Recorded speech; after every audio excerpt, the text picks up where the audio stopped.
So she said to me, how could you not be happy, Dad? How could you not be happy when you talk to someone who smiles like that? Hey, everybody, it's Ed the Trainer. And I'll tell you the story and I'll lay it all out and the great message that applies to all of us when we come back on this week's episode of Tips on Tuesday.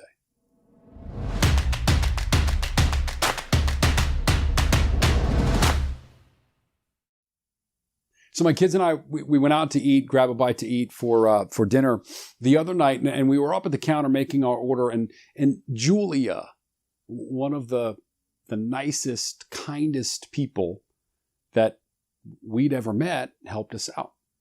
And my daughter was trained directly on Julia as she was taking our order, and probably one of the most pleasant interactions that we've ever had at any type of restaurant. This was a fast food place that we had stopped in on.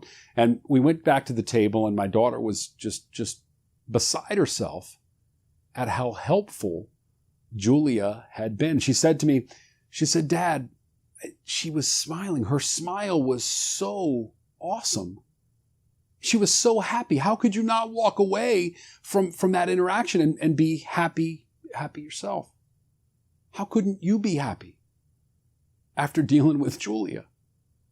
And then Julia came back out just to make sure that we were good with our order after she delivered a sandwich that had taken a little extra time to prepare, and had the biggest smile on her face still as she came out and walked away from the table after having said, "My pleasure," for bringing the sandwich to us.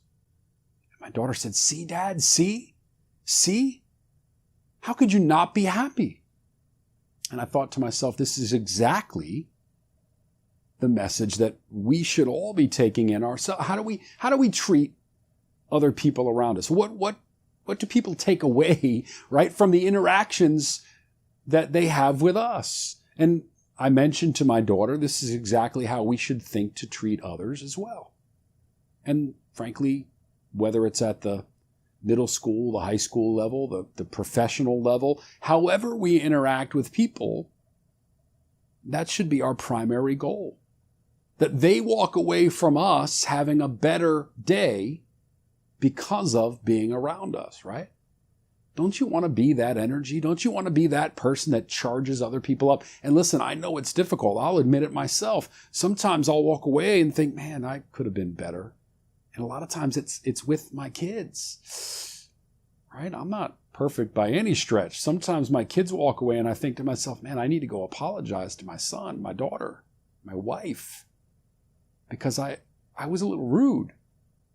Sometimes it's those closest to us that this message really should be applied, isn't it? Most of the time it's those closest to us, because oftentimes, myself included, we're on our best behavior when we're around people that we may never, ever see again. So this week, let's make it a point, particularly, guys, with the people closest to us, our loved ones, our coworkers. Let's make it a point to smile. Let's make it a point to make their days better. And let's do it all day, one day. And if we can string that one together with another day and string that one together with another day, and let's see if we can't make it through the rest of the week in making everyone's interaction with us that interaction where they walk away feeling better about themselves, where they walk away feeling like, wow, I want to go back and get more of that. I want to be around that person again because of the way I feel when I walk away. Let's see if we can make that happen this week. Let's ask ourselves, how can I make someone else's day better and make them feel better about themselves? Thanks for joining me for a couple of minutes this week, everybody. I really, really appreciate your time. Hope you have a great week, and I'll see you soon.